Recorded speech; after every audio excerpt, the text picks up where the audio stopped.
Hello and welcome back to the latest You Are My Boro. Myself, Dom Shaw and Scott Wilson, both of the Northern Echo. We're recording this on Thursday lunchtime. And as soon as we finish here, I'm going to wolf down a couple of jacket potatoes and then head over to Rockcliffe to speak to Michael Carrick. So if you are listening on Thursday evening or Friday morning, just a heads up really that we are recording before the presser. Carrick might surprise us and open up on all things transfers and injuries, but I suspect we're probably safe, Scott. Yeah, that Michael Carrick opening up on transfers will be an even bigger surprise than you revealing you're going to wolf down 2 jacket potatoes. That's a canny lunch. Get a bit 2 jacket potatoes. You know what? As well, I did when I rolled them in the air fryer before we started here. I did think am I being greedy here, but then Well. I'd rather be too full. It'd be a good base level to get you through the afternoon at Rockcliffe. Well, that's what I thought. To fuel my afternoon of writing from Rockcliffe. It's been a busy week without really anything happening as such. It's been kind of like development. So we've got various players to rattle through really in the next 20 minutes or so. Emmanuel Latte Lath, obviously. Ben Doak, been quiet on that front, touch wood. George Edmundson, Ryan Giles, and a few other bits and bobs as well. Do subscribe to the YouTube channel if you haven't already, as we say every week. We really appreciate that. And the same with your podcast platform as well. If you rate and review on there, that's appreciated. It's Portsmouth away this weekend. We'll get to that at the end, but clearly transfers is what is dominating the agenda. Latte Lath, I think, is the obvious place to start, Scott. Atlanta United's bid, the first bid to be tabled over the weekend, understood that to be worth a potential £20 million rather than dollars. I think I'd be sat here last week and said someone's going to table a bid for Latte Lath this weekend. I wouldn't have had Atlanta United near the top of my bingo card, but here we are.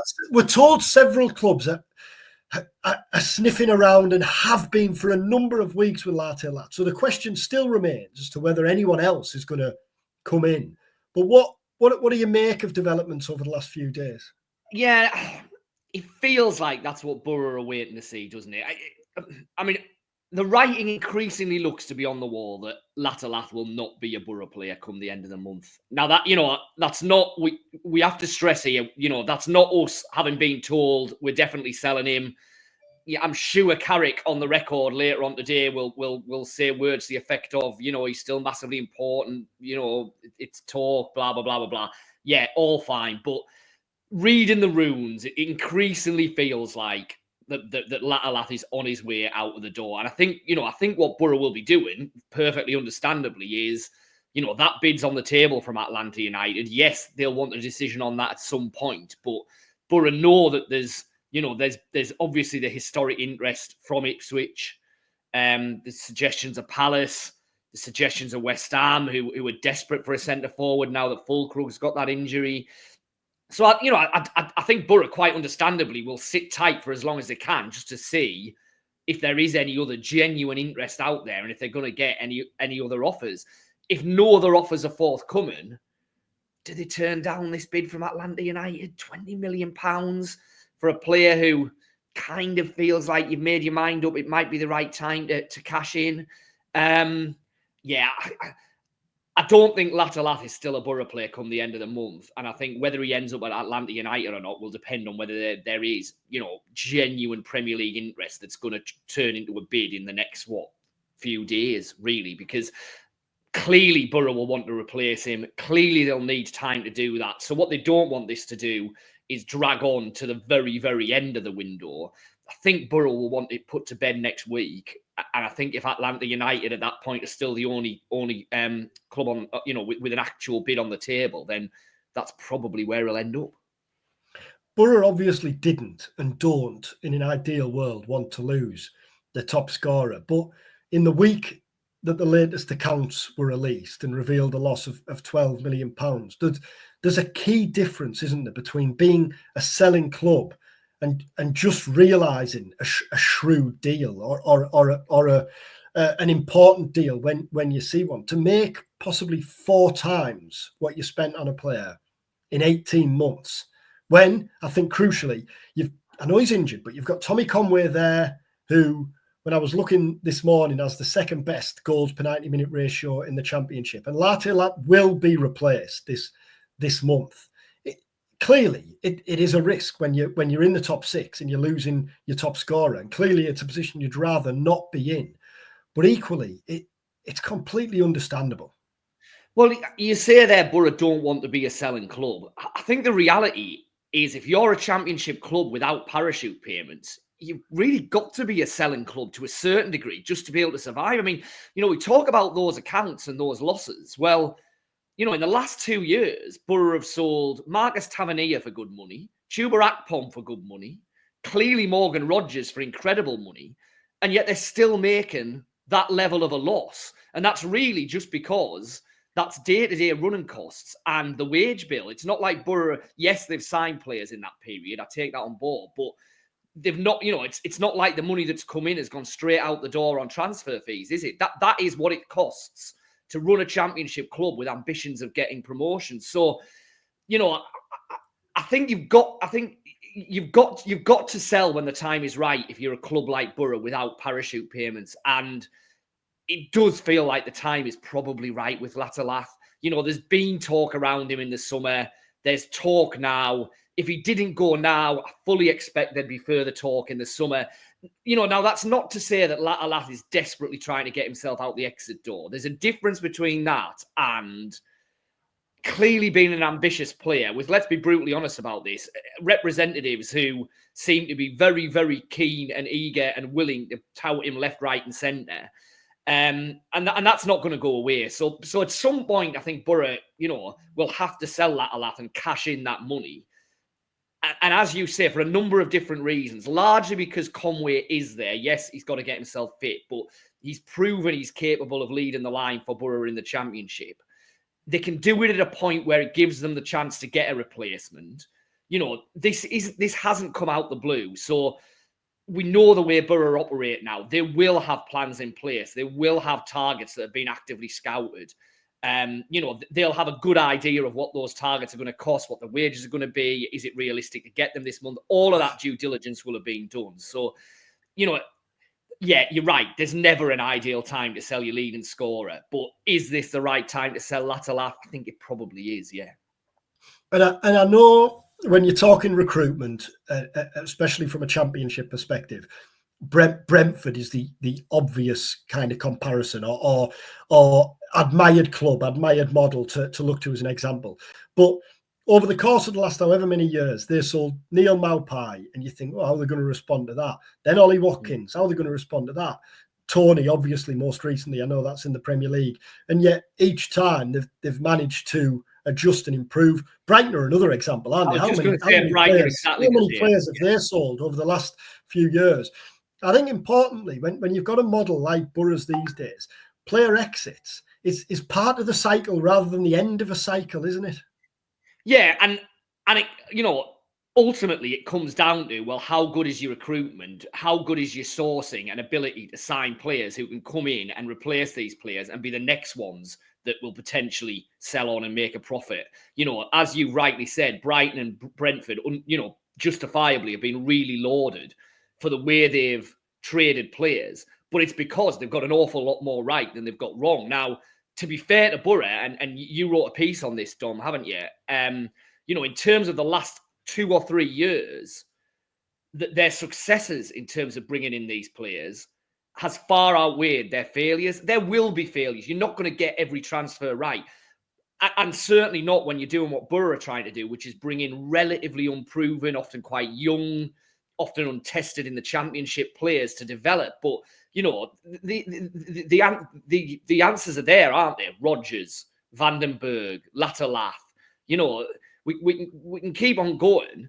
There are, the track record is certainly way better than it's been in the past when Boro had a reputation for signing players on big wages, often at the end of their careers, as an instant hit now. And then, how many times have we seen them head out the door a couple of years later, either as free agents for nothing at the end of their contracts or for next to nothing? Well, Boro are not doing that now. So you have to keep getting the incomings right. But if nothing else, I think Kieran Scott and the rest of that recruitment team have earned the trust and the right to keep going at this, because their record in the last couple of years has been very good. And Ben Doak, fingers crossed, touch wood, there isn't much to say on Doak that we didn't say last week.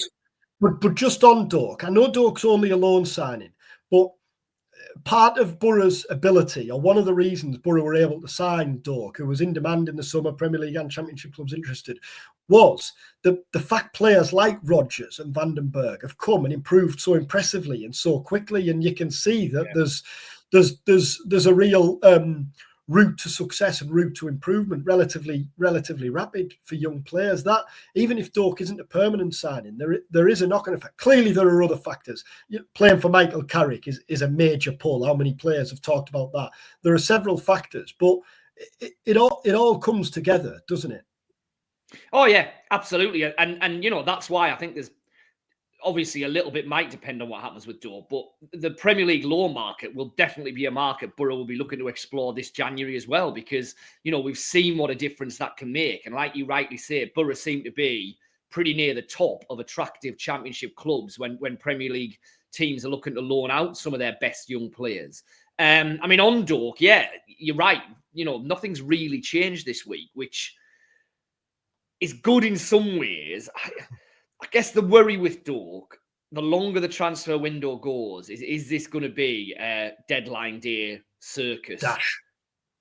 Yeah. Now, what we don't know, and in fairness, Borough understandably will probably be quite keen to keep this under wraps, is there a cut-off point in this recall clause? Because quite often, while the loaning club will want a recall clause in there, the club that they're being loaned to will say, well, okay, we're happy with that, but we don't really want this happening at midday on deadline day.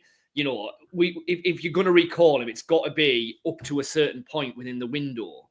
You'd like to think Borough had at least pushed for that. Clearly, the problem was every club in the Championship wanted Ben Doak, so Liverpool were calling the shots. If Liverpool said, no, that's a deal break for us, we're not willing to agree to that, that won't be in there. We have been kind of trying to find out what the situation is around that. Understandably, it's fairly sensitive stuff, that, isn't it? So, watch this space with that, really. But the worst case scenario is Ben Doak gets recalled by Liverpool at lunchtime on transfer deadline day. They then sell him to whoever, and Borough are absolutely scrambling around to try and replace their best, one of their probably two best players, arguably, after they've just sold the other one a week earlier. Clearly, that's the nightmare scenario. But to a certain extent, that's out of Borough's hands, isn't it? Because, the trade-off for getting a player of Ben Doak's quality was that they always knew that January was a risky month, and we've still got to see how that plays out. Doak is one of two loanees on Borough's books at the minute, the other being George Edmundson. Borough are keen to make that deal permanent before the end of the month. And then obviously there's a former loanee back in the news again, Ryan Giles, back on Borough's radar. We'll get to Giles, but first Edmundson, because I'm sure you're the same. There's been a fair few questions from fans this week as to why Borough are looking to make the loan deal permanent, given Edmundson's contract at Ipswich expires in the summer.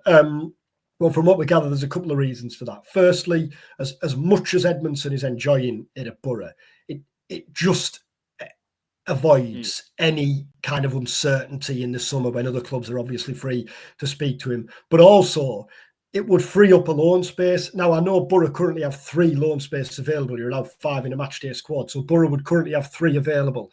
But Mark Travers' situation is clearly being monitored as Borough assess what to do with the goalkeepers. That'd bring you to 3. Borough's preference this month is to sign players on a permanent deal. But if that's not possible for whatever reason, just having an extra loan space available just gives them that bit more freedom at the back end of the month when things might, because we don't know the Doak situation, for example, or we don't know, although that'd free up another one, but you don't know what's gonna happen here. It just gives them a bit more freedom at the end of the month when things might get a bit manic. Yeah. Yes. I mean, the loan thing is, as you say, is perfectly understandable. It's basically just covering the bases, because like you say, if Latte Lath goes, if Doak goes, then clearly the preference is permanent signings. But is that realistic to replace both of them with permanent deals in January? quite possibly not. So, there is potentially the need for at least one loan there. Like you say, the goalkeeper situation might be solved with a loan as well until Bryn gets himself back. There's another one to add to the list. So that makes perfect sense. And then, like you say, okay, so he's out of contract. But, when he is out of contract, and as you say, for all that he's enjoyed himself at Borough, who knows what other clubs might... there's going to be 3 clubs that get relegated out of the Premier League this season. If they're looking to sign centre-halves for the Championship in the summer, then George Edmundson might very well tick some of their boxes. And with parachute payments, they could almost certainly offer him more than what Borough are going to be able to offer as a Championship club, assuming they're still in the Championship. So, yeah, on lots of different levels, it makes a lot of sense. And, what's the fee that's kind of we're talking about? 350,000, 400,000, maybe 500,000, somewhere around that mark. Well, that seems like a reasonable outlay to just secure a player who you want, remove any uncertainty, and, it means you can then offer him the contract that you want to offer him. And I mean, he's been an important player. He started 19 of 26 games. Although Fry and Vandenberg are the starting centre-halves now, Edmundson is clearly above Matt Clark in the pecking order. I was just going to say that. We don't know when Darrell Lenihan's going to be back. So if you lost him this year, if you lost him this month, then you'd have to replace him. Undoubtedly, you'd be potentially leaving yourself short at centre-half, wouldn't you? Yeah, and you would, absolutely. And, there'd be a question mark as well over how Edmundson was dealing with being a player in the last, let's say in the last month of the season, Borough are banging it, massive games coming up. George Edmundson's in the last month of a contract. So much uncertainty over his future. Yes, Borough might be signing him, but are they going to be in the Premier League? Are they going to be in the Championship? What are Ipswich's situation? From a player's point of view as well, I'm sure he would much rather have his future resolved, know he's a full-time permanent Borough player and really get stuck into this second half of the season than, be going into what could be an absolutely massive spell for Borough with perfectly understandable worries, concerns, thoughts about his own future. And Ryan Giles? Here we go. Here we go. Get your bingo cards out. Ryan Giles, yeah. Well, I mean, look, we're kind of where we were in the summer, aren't we? In that Borough are perfectly open to the idea of signing Ryan Giles. Ryan Giles, understandably, seems to be pretty keen on coming to Borough, given that he's not playing any football. Hull want to get rid of Ryan Giles because he's cost them an awful lot of money. That was really the situation in the summer. The problem, as it was in the summer, is that he's on a lot more money at Hull than Middlesbrough would ideally want to pay him. And Hull have invested a lot of money to sign him from Luton and want some of that back. And Borough don't really want to give them what they're asking for. So that's the nuts and bolts of it. Now, has anything changed in the interim? Giles seems to be even more of an outcast at Hull and seems even unhappier at Hull, reading between the lines. So maybe he's more willing to accept the financial deal than he was in the summer. From a Borough point of view, Borges obviously came in. Engel is there. They've both been okay, but no better than that. I think that would be fair. So maybe Borough are looking at it and thinking, well, we thought we'd solve this in the summer. Actually, we haven't. So let's get Ryan Giles in and actually solve this time. The situation has changed slightly, but the fundamentals of it are still the same. Borough would like Giles. Giles would ideally like to come. Hull would like to get rid of him, but they're a long, long way apart on the money on all parts of the deal. So does that change? We'll see, I guess. I think there's one other change as well from the summer. In the summer, while Hull wanted rid of him, Hull had obviously signed him on loan in the January with an obligation to make that deal permanent for £4 million in the summer. I think it was a difficult summer for Hull, wasn't it? They missed out on several players. And I think there was an awareness there of maybe the political damage within the fan base of what selling a player who you'd only signed at the start of the window, the only player you'd signed at one point and you'd signed on loan 6 months earlier would have done. Whereas now you're 6 months down the line, he's been playing in and out, but hasn't been great for them. You've got a new manager, so it's a chance to maybe draw a line under things. From the I think who needs this more than ever is Giles. Yeah. Giles needs this more than Boro need it, and more than Hull need it, because Giles needs to get his career back on track. You know, for a bulk of the first half of the season, he hasn't been playing for a team that's been at the bottom end of the Championship. Now, he has shown what he's capable of at Boro, and Michael Carrick will clearly back himself to get the best out of Giles again. But as we've talked about again and again, it was a bad decision from Giles not to sign for Boro permanently. I understand his thinking, but it was a bad decision. And he's had 18 rough months since, hasn't he?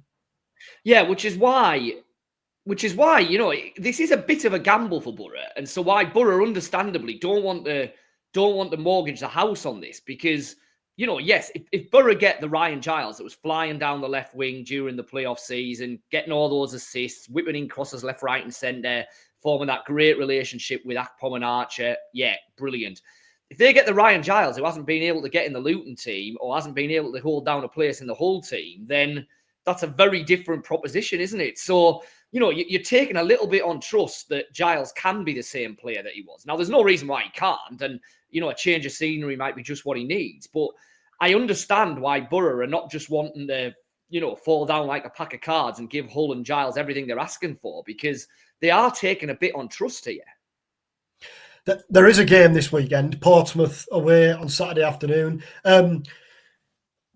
Pompey have struggled away from home. I've seen him a couple of times away from home this season. Obviously, he was at the Boro game, and I saw him at Sunderland last week. But at home, they've been okay this season. They've only lost 3 of their 11 games. It feels like Fratton Park, the form at Fratton Park, is going to be what is key to whether they stay up or not this season.